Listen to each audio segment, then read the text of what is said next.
Kembali lagi bersama kami di Enflow Show. Ya, hari ini kami kedatangan tamu, ya Bung Novel, Tuan rumah. merupakan salah satu mahasiswa pasca sarjana di mahasiswa pasca sarjana di Universitas Muhammadiyah Jakarta, dan kali ini kita akan membahas persoalan pasal-pasal pemakzulan. Tetapi sebelum ke sana, sebelumnya saya sapa dulu. Bagaimana kabar ya, Bang? Alhamdulillah sehat-sehat Bung Albar. Ya, Sehat juga Bung baik. Albar? Sehat-sehat ya, Bang. Ya. Bang, ini ada beberapa pertanyaan yang mungkin hari ini kita bisa berbincang bersama persoalan pasal pemakzulan itu sendiri ya, Bang. Pertanyaan pertama gini, Bang. Menurut Abang selaku akademisi sekaligus penggiat hukum dan juga politik, eh, kedudukan konsep pemakzulan di dalam hukum, tatanan hukum atau hukum kita dalam konteks Indonesia itu seperti apa, Bang?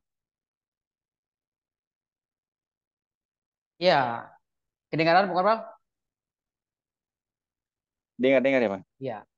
Jadi sebetulnya terkait dengan bahasa pemakzulan ini kan dalam hukum kita Indonesia ini bukanlah sesuatu hal yang tabu.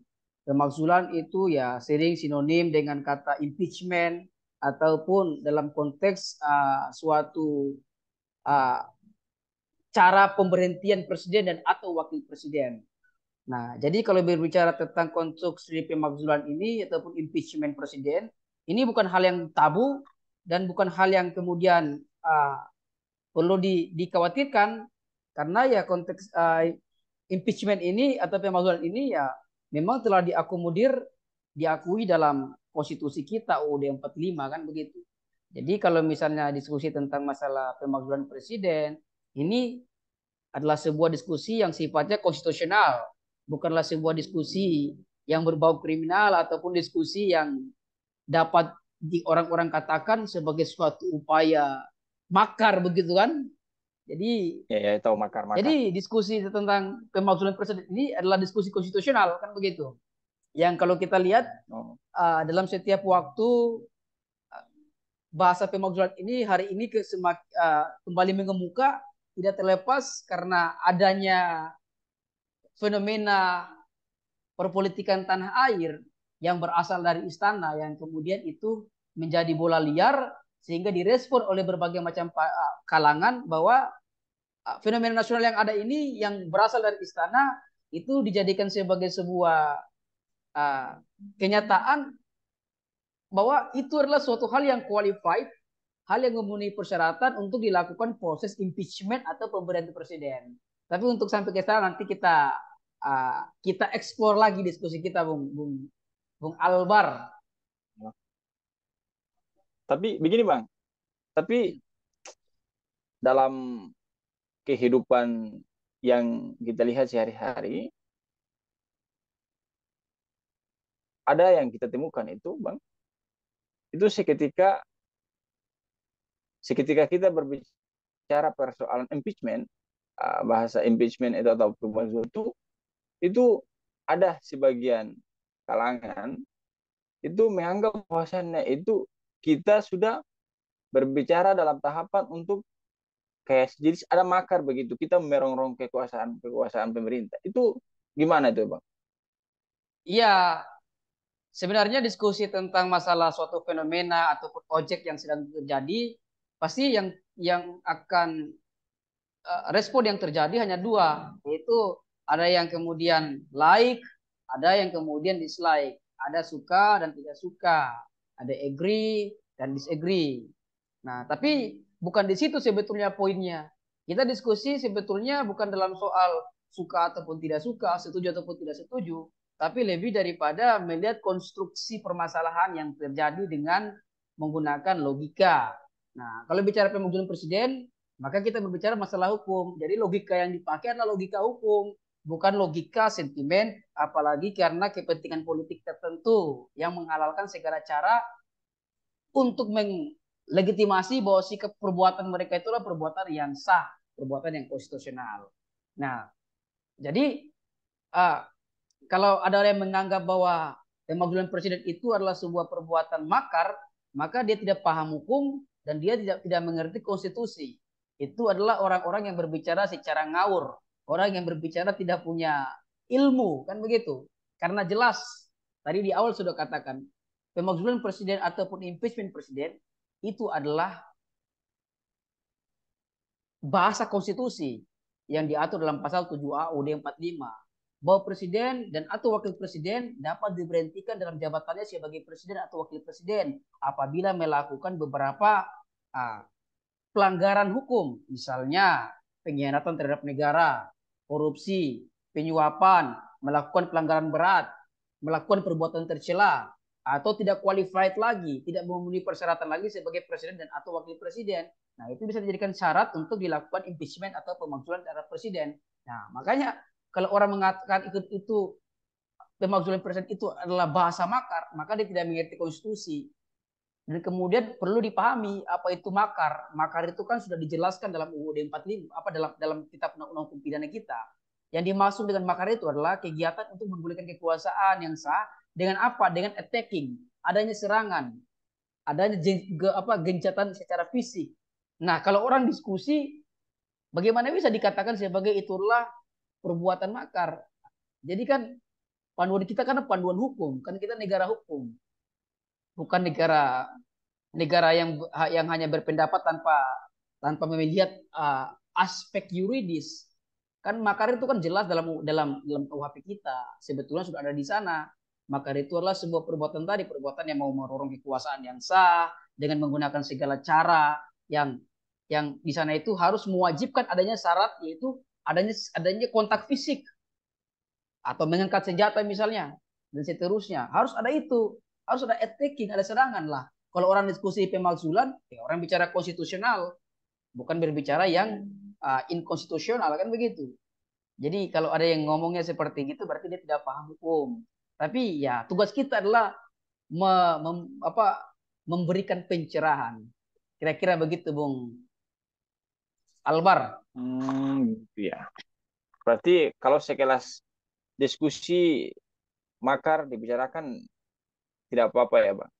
Iya tidak apa. Yang Kalau penting tidak ada serangan, intaking tadi ya, iya, intaking. jadi harus dibedakan antara makar dengan pemakzulan presiden. Nah, ini kan misalnya dulu ada kelompok-kelompok mahasiswa ataupun ya sivitas kampus lah di tahun 2020 apa 2021 2022 itu kan yang kemudian melakukan diskusi tentang pemakzulan presiden ya orang katanya kemudian mereka diintimidasi Itu makar ya, Bang? atau Iya, betul. ada pihak tertentu yang mencoba untuk menghalangi kegiatan mereka. Nah, itu entah kalau itu misalnya benar ya tentu itu kita sayangkan karena tidak melihat konstruksi hukum yang ada di Indonesia, tidak mengerti apa itu makar dan pemakzulan presiden. Berarti, Bang, yang halangi-halangi untuk berbicara permasalahan pemakzulan presiden, yang jaga halangi berarti orang-orang kayak gitu nggak paham hukum ya, Bang? Tidak paham hukum, yang kedua matanya sudah dibutakan mungkin dengan rupiah atau ada pihak-pihak tertentu yang memberikan order-order tertentu misalnya. Kira-kira begitu. Oh, begitu, begitu ya. Tapi tugas kita satu adalah memberikan pencerahan bahwa ini masalah hukum dan ini adalah sesuatu yang konstitusional sehingga kita tidak boleh kemudian takut ketika ada yang mencoba untuk menghalangi kita mendiskusi tentang persoalan tersebut. Apalagi sekarang ini kan lagi rame-rame kan bahwa ada isu tentang istana telah melakukan sebuah uh, apa hal yang memenuhi syarat untuk dilakukan impeachment pemakzulan presiden. Ya, Bang. Mungkin ini pertanyaan terakhir, Bang. Permasalahan begini, Bang. Kalau permasalahan impeachment, jika kan biasanya dalam Undang-Undang Dasar 1945 itu kan dijelaskan bahwa ketika ada pelanggaran, ya, pelanggaran yang dilakukan oleh MK, maaf, dilakukan oleh presiden itu sendiri, maka yang mengadili permasalahan itu kan Mahkamah Konstitusi, ya, Bang. Ya, oke. Ya. Nah, Jadi begini Bang, jadi maksud maksud saya gini, kalau memang betul-betul, apakah memang MK itu diberikan kewenangan yang sifatnya itu istimewa untuk mengatasi maksudnya permasalahan-permasalahan pejabat negara, dan memang dan apakah itu bisa bersifat objektif atau tidak ya Bang, menurut Abang? Ya, memang kalau berbicara tentang teknis pemberian presiden dan atau wakil presiden, ini adalah sesuatu hal yang membutuhkan hard work, membutuhkan kerja keras, karena terlihat secara yuridis ya kita baca dengan begitu enteng. Tetapi dalam konteks implementasi ini sangat sulit kalau kita bicara. Sebab pemberian presiden itu melibatkan tiga institusi negara. Pertama DPR, ya kan? Kedua ada eh, Mahkamah Konstitusi. Ketiga ada MPR. Nah, yang memberhentikan presiden atau wakil presiden itu adalah MPR, tetapi lewat DPR.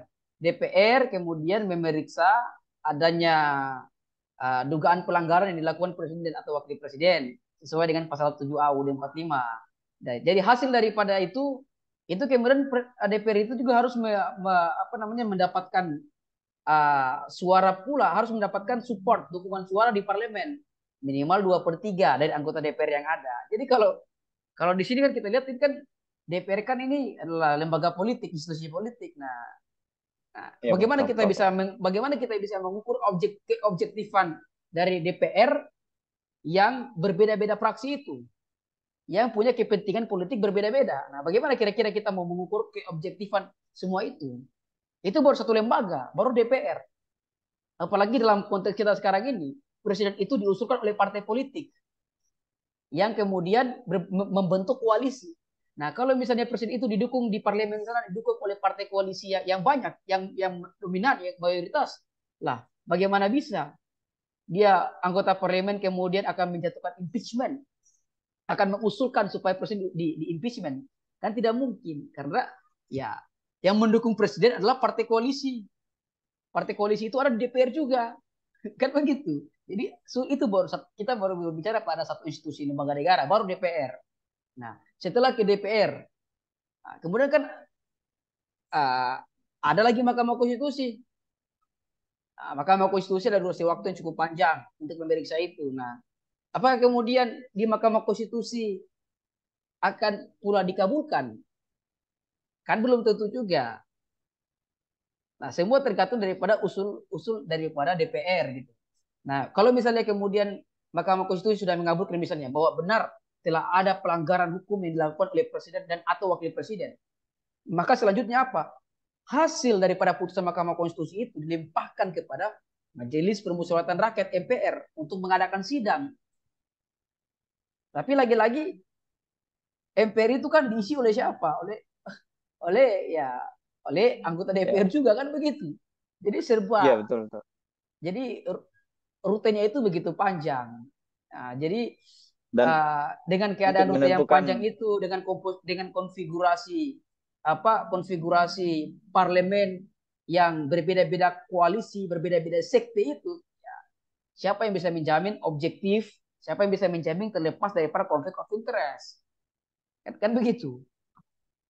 ya Nah, apalagi kan, sekarang Bung Albert tadi mengatakan Mahkamah Konstitusi diberikan kewenangan dan seterusnya. Ya, kita suka ataupun tidak suka, itulah produk reformasi. Produk reformasi kita melahirkan Mahkamah Konstitusi yang kemudian diberikan kewenangan sesuai dengan pasal 24 CUD 45 untuk menguji undang-undang terhadap undang-undang dasar, ya kan? Kemudian memutus sengketa hasil pemilu, memutuskan persoalan tentang konflik antar lembaga negara. Nah, yang berikutnya kemudian yang kita bicarakan ini adalah tentang memutuskan usul DPR RI atas adanya dugaan pelanggaran yang dilakukan oleh presiden atau wakil presiden. Nah, itu ya itulah produk lembaga negara ya. Sebetulnya ya apa yang kita mau ini ya itulah kewenangan yang dimiliki oleh Mahkamah Konstitusi. Tapi lagi-lagi dengan rute yang begitu berbelit-belit, saya bilang berbelit ya, karena melibatkan tiga ya, institusi negara dan setiap institusi negara tersebut memiliki konfigurasi politik yang berbeda-beda. Siapa yang bisa menjamin objektifnya? Siapa yang bisa menjamin kemudian bisa uh, terbebas daripada konflik of interest. Yang ditambah lagi, diperparah lagi dengan adanya konsep presidential threshold yang memberikan syarat bahwa presiden itu harus diusulkan oleh 20%, misalnya uh, apa diusulkan oleh partai politik yang memperoleh suara 20% di parlemen. Ya, akibatnya kan tidak mungkin, tidak semua partai politik bisa mencapai angka itu, sehingga ketika mereka tidak sampai pada angka tersebut, maka mereka akan berkoalisi. Nah, misalnya berkoalisi dalam 5 koalisi partai besar untuk mendukung satu capres. Nah, kalau capres yang besar, dan kemudian di parlemen tadi 5 partai besar ini menjadi partai mayoritas, ya bagaimana mungkin ketika misalnya ada presiden yang betul-betul melanggar pasal 7A dan 45 itu, presiden akan mereka impeachment, akan mereka berhentikan. Kalau mereka sendiri yang dukung, masa mereka mau berhentikan bos mereka? Itu kan juga heran ya, agak sedikit aneh ya. Bukan sedikit aneh, tapi aneh sekali. Kalau bicara Oh dengan gitu ya, aneh tanggung-tanggung. sekali. Apalagi kalau di DPR itu kan kebanyakan kan DPR RI itu kan didukung oleh fraksi atau partai-partai besar. Dan misalnya kalau misalnya presidennya itu sendiri dari partai-partai besar, berarti itu kemungkinan besar ya Bang, Iyalah, objektivitas pemberlakuan hukum itu ya kadang juga ya dipertanyakan lah gitu ya Bang. saya simpelnya, saya mendukung Bung Albar. Bung Albar kemudian menang menjadi anggota DPR RI. Masa tiba-tiba Bung Albar mau berhentikan saya dalam posisi jabatan saya tertentu? Ente aneh yang dukung, aneh mau kasih tangkap aneh, ente mau memberhentikan aneh kan? Ente tidak punya etika. Ini berbicara Oh,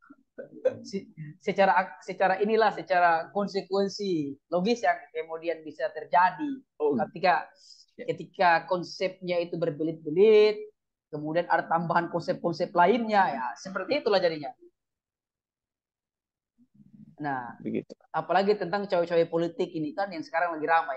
Apakah cawe-cawe politik itu dapat dikatakan sebagai salah satu syarat untuk memberhentikan presiden? Itu juga jadi satu soal di tengah konfigurasi elemen partai politik atau konfigurasi parlemen kita di Senayan itu yang didominasi oleh partai koalisi pemerintahan. Bagaimana kemudian itu bisa Ya, di-ACC? ya itu masalah besar itu Bang. Dan juga keren sekali ya. Ya Bang, Iya, mungkin ya diskusi sing diskusinya sampai situ, mungkin nanti kita akan lanjut pada tahap-tahap berikutnya dengan topik-topik yang berbeda ya Bang. Terima ya. kasih ya Bang atas waktunya di Bung Albar harus Bung channel Albar harus kami ini.